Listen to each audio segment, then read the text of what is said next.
السلام عليكم ورحمة الله وبركاته. عاملين ايه؟ حلوين يا رب تكونوا بخير. هنعمل النهاردة حمام محشي، اجمل واطعم حمام هتدوقوه في حياتكم حرفيا، مش ببالغ. شايفين اللون والجمال؟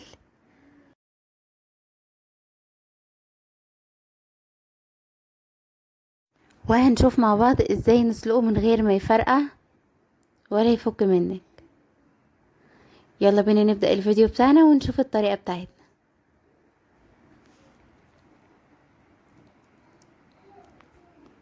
انا معايا كده حمام، انا اللي مربياه يعني عندي في البيت. ومعايا كده هجيب بصلة عليها رشة ملح ورشة فلفل اسمر. ودي بقى خطوة بتنقل الحمام، بتنقل طعمه في حتة تانية خالص. هنتبل الحمام بتاعنا كده. وطبعا انا بتفصلي الجلد عن اللحم كده، وتدخلي برضو فيه التتبيلة من جوه ومن بره، وعلى قد ما تقدري تحاولي توصلي التتبيلة دي في كل مكان في الحمام. الخطوة دي بتفرق جدا، هي دي اللي بتخلي طعمه مميز وبتوديه كده في حتة تانية.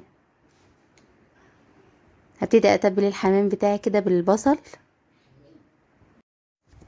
انا هنا كده بوريكي كده ازاي تفصلي الجلد، هنفصله عن اللحم بصباعك كده بالراحة خالص، وبتبتدي تفصلي الجلد عن اللحم كده.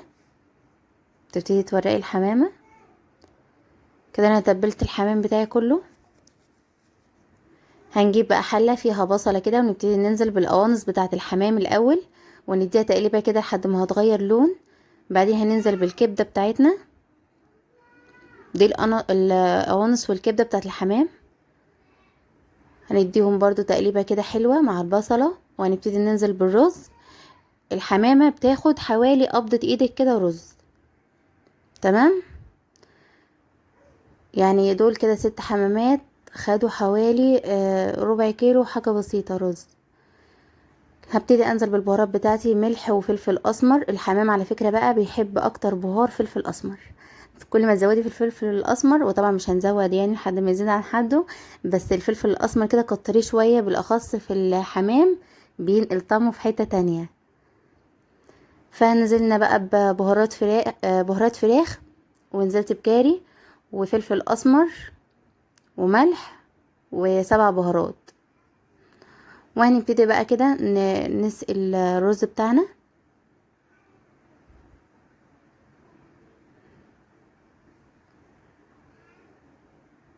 واول ما هيغلي هنهدي عليه ونسيبه دقيقتين كده، يعني هياخد نص سوا، مش سوا كامل. هو كده خد نص سوا معايا. هبتدي بقى اسيبه لحد ما يبرد. هتسيبيه لحد ما يهدى، ما نحشيش الحمام وهو الرز سخن. هجيب بقى الحمام كده وهبتدي احشي ما بين الجلد واللحم. وما تخافيش، مش هيفرقع معاكي ولا حاجه، لان الرز طبعا هو مستوي واخد نص سوا، فواخد حجمه يعتبر، فمش هيزيد كتير. بس برضو ما تحشيش الحمامه على الاخر يعني. هبتدي بقى احشي من فوق من عند الرقبه كده، وحشينا ما بين الجلد واللحم، وهنحشيها من جوه، وهنبتدي نقفل الرجلين بتاعتها. هنبتدي نقفل الرجلين بتاعتها علامه اكس كده.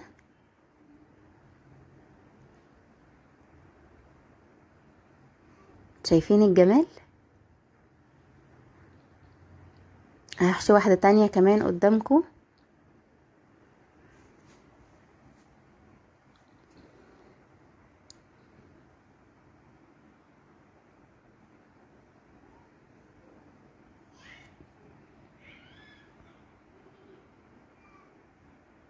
كده حشينا واحده كمان.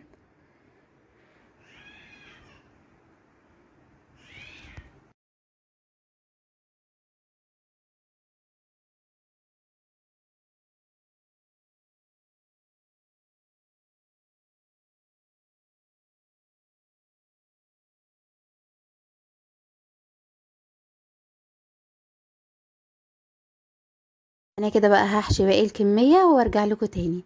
كده خلاص حشيت الكميه بتاعتي كلها. شايفين الحشو بتاعها؟ ما شاء الله شكلها جميل جدا. هنجيب بقى حله فيها ميه مغليه، وهنبتدي ننزل كده بالحمام.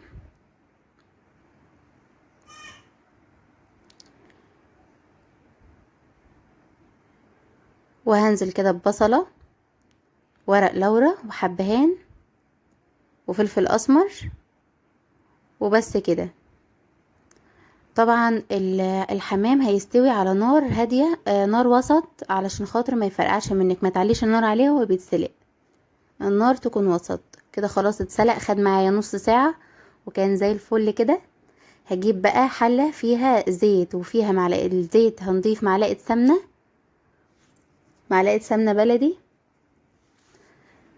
وهنبتدي ننزل بالحمام بتاعنا ونحمره كده. انتوا طبعا شفتوا في الاول الفيديو اللون بتاعه عامل ازاي، لونه خطير وتحفة، مع اني مش مكترة زيت ولا حاجة، يعني الزيت مش مغطيه ولا حاجة، بس بتتابعيه كده، بتقلبيه كده على الجناب لحد ما بياخد كله لون واحد كده زي ما انتوا شايفين. وبألف هنا على اللي هيجربه بإذن الله. والسلام عليكم ورحمة الله وبركاته.